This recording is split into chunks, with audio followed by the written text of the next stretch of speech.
একদিন সমুদ্রের রানীকে শিকারীরা বিষাক্ত বল্লম মেরে অজ্ঞান করে ফেলেছিল।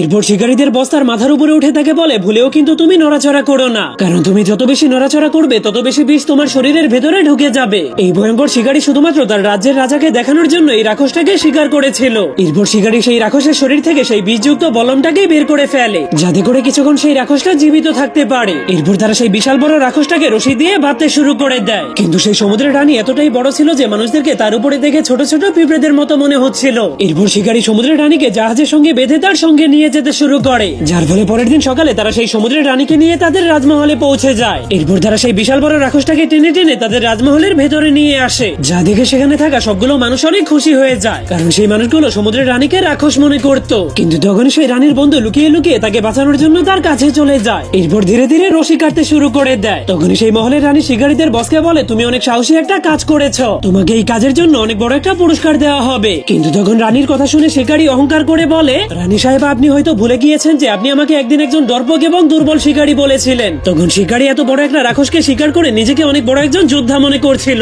এই জন্য সে অনেক জোরে জোরে বলতে শুরু করে, আমি চাইলে তোমাদের এই রাজ্য আর রাজমহল এক সেকেন্ডের মধ্যেই ধ্বংস করে দিতে পারবো। এরপর শিকারী একটা বল্লম দিয়ে যখনই সমুদ্রের রানীকে মারতে যায়, তখন সেই মেয়েটা জলদি করে সেই রশিটাকে কাটতে গেলেই তাকে সেই শিকারীর বউ দেখে ফেলে। কিন্তু সে মেয়েটার কোনো ক্ষতি না করে মেয়েটাকে বলতে শুরু করে, আমরা হয়তো এই রাক্ষসটাকে ধরে অনেক বড় ভুল করে ফেলেছি। তখন সে তার তলোয়ার দিয়ে রাক্ষসটাকে বেঁধে রাখা রশিটাকে কেটে দেয়, যার ফলে তখনই সেই রানী মাস্টার জ্ঞান ফিরে আসে। কিন্তু তার শরীরের মধ্যে এখনো অনেকগুলো বিষ থাকার কারণে সে ঠিকমতো নিজেকে সামলাতে পারছিল না, যার কারণে রাজমহলটা ধ্বংস হয়ে যেতে শুরু করে। এই জন্য মহারানী অনেক জোরে জোরে বলতে শুরু করে, এই শিকারী আমাদের রাজমহলকে ধ্বংস করে ফেলার জন্য ইচ্ছা করে রাক্ষসটাকে এখানে এনেছে। তখনই রাক্ষসটার আবারও জ্ঞান ফিরে আসে, যা দেখে রাজা অনেক ভয় পেয়ে সৈনিকদেরকে রাক্ষসটাকে মেরে ফেলার আদেশ করে। এই জন্য সৈনিকেরা তাকে মারার জন্য মহলের ভেতর থেকে কামান বের করতে শুরু করে দেয়। কিন্তু সমুদ্রের রানীর এখনো ভালো মতো জ্ঞান ফিরে আসেনি। এরপর সবাই যখনই তাকে মারার জন্য কামান নিয়ে রেডি হচ্ছিল, তখনই অন্য পাশ দিয়ে শিকারী লুকিয়ে লুকিয়ে সেখান থেকে পালাতে শুরু করে দেয়। কিন্তু তখনই সমুদ্রের রানী তাকে দেখতে পেয়ে তাকে মারার জন্য তার পিছু করতে শুরু করে দেয়। এই জন্য শিকারী তাকে মারার জন্য একটা মূর্তির হাত থেকে জলদি করে একটা বল্লম ছুটিয়ে নেয়। তবুও সমুদ্রের রাক্ষস তাকে ভয় না পেয়ে তার উপরে আক্রমণ করতে থাকে।